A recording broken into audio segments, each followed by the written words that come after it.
दौर का। नमस्कार दोस्त, मैं आपका दोस्त रोहित कुमार और मैं फिर आपको एक बार स्वागत करता हूं जेएस मेमोरियल एकेडमी के ऑनलाइन क्लास में। और मैं आप लोगों के लिए आज बहुत ही बेहतर लाजवाब टॉपिक लेकर आया हूं जो कि आपके सामने दिखाई दे रहा है। एटम यानी कि हिंदी में उसे क्या बोलते हैं, परमाणु। आपको जानकर आश्चर्य होगी कि दुनिया में जितनी भी चीजें हैं, ये संसार में जितनी भी चीजें हैं, वे सभी चीज क्या चीज से बने हुए हैं, परमाणु से बने हुए हैं, है ना। आपका घर, आपका जो स्मार्टफोन है, आपके घर में जो बर्तन यूज हो रही हैं, कपड़ा जो पहन रहे हैं, तमाम चीजें क्या चीज से बने हुए हैं, परमाणु से बने हुए हैं, एटम से बने हुए हैं। अब इस चीज को हम जाने कि ये होता क्या है। आखिर हमको जानने की जरूरत है कि जो सारे समाज का जो निर्माण हुआ है, सारे चीजों की जो निर्माण हुई है, वे सभी चीज परमाणु से बने हुए हैं। तो आखिर वो परमाणु होता क्या है, तो आइए जानते हैं। The smallest particle of element which cannot exist in free state but can take part in chemical reaction is called as atom। मतलब कहने का मतलब है कि the smallest particle of element, मतलब कि यह पदार्थ का वह सूक्ष्मतम कण है, यह पदार्थ का वह सूक्ष्मतम कण है जो स्वतंत्र अवस्था में नहीं पाया जाता है। स्वतंत्र बोले तो आजाद, अकेला, कभी भी ये स्वतंत्र अवस्था में नहीं पाया जाएगा। जब भी पाया जाएगा ग्रुप में रहेगा, झुंड में रहेगा। जिस तरह से कुत्तों का झुंड होता है, शेर की तरह ये अकेले नहीं रहेगा, है ना। ये एकदम झुंड में, ग्रुप में बना हुआ रहता है परमाणु। तो ये सबसे पहला इसका लक्षण क्या है कि पहले तो एकदम सूक्ष्म कण है, मतलब इतना छोटा है, इतना छोटा है कि हम अपनी नंगी आंखों से इसे देख भी नहीं सकते हैं, है ना।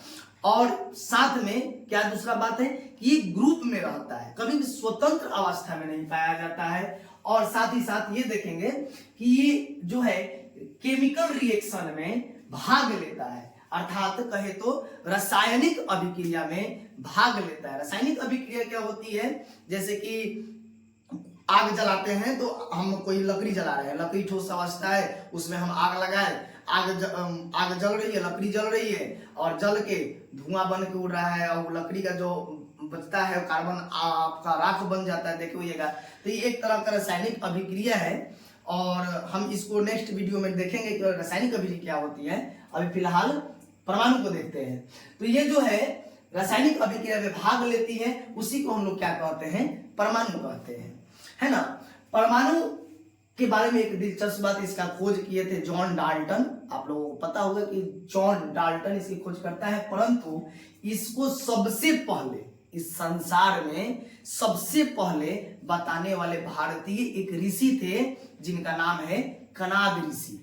जानकर बहुत ही आप भारत के हैं तो गर्वान्वित महसूस कीजिएगा कि परमाणु को सबसे पहले खोज करने वाले एक भारतीय ऋषि थे जिनका नाम था कणाद ऋषि। लेकिन हम लोग जानते हैं, आधुनिक युग में हम लोग पढ़ रहे हैं कि परमाणु के खोजकर्ता कौन है, जॉन डाल्टन, है ना। आइए एटम को और बारीकी से हम समझते हैं। देखिए ये जो है एटम, ये दो शब्दों से मिलकर बना हुआ है, ए प्लस टॉम से, ए प्लस टॉम से।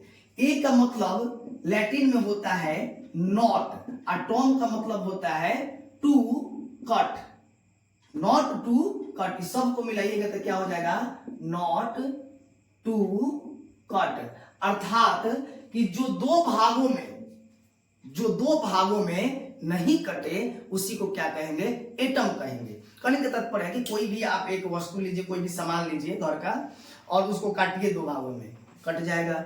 फिर जो शेष बचा उसको दो भागों में काटिए, फिर जो बचा फिर दो भागों में काटिए, फिर काटिए, फिर काटिए, फिर काटिए। एक ऐसा समय आएगा काटते काटते कि वो इतना छोटा हो जाएगा कि उसको आप दो भागों में विभाजित नहीं कर सकते हैं, और वही जो शेष बच गया वही परमाणु है। ये कणाद ऋषि बताए थे, है ना। तो नॉट टू कट, उसी को हम लोग, इसका आंसर नाम में ही है, एटम का मतलब ही होता है not to cut. Hindi definition देख लेते हैं कि परमाणु किसी तत्व का वह सूक्ष्मतम कण है जो रासायनिक अभिक्रिया में भाग लेता है किंतु स्वतंत्र अवस्था में नहीं पाया जाता है। अभी हम बताएं यही बात कि रासायनिक अभिक्रिया में भाग लेगा लेकिन स्वतंत्र अवस्था में नहीं पाया जाता है। उसी को हम लोग क्या कहते हैं, परमाणु कहते हैं, एटम कहते हैं। वीडियो कैसा लगा जरूर बताइएगा और सब्सक्राइब लाइक जरूर कीजिए। जय हिंद, जय भारत।